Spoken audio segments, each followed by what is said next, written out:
isa sa pumasok sa isip ko na ahunin ko for today is itong Olalia. So marami lang tao talaga dito everyday. December will always be the busiest, yet the happiest month for the whole year, when everyone is working hard to be happy. Ito po yung aakyatin natin mga cried out. Itong ahon na to sa Olalia.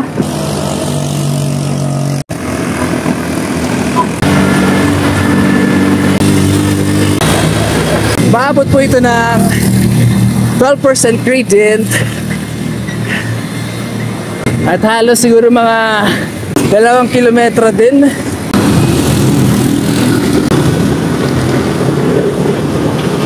Kapag ayaw mong umahon sa sumulong, volleyball, ito yung isang option para makapunta ka ng Hinulugan Taktak.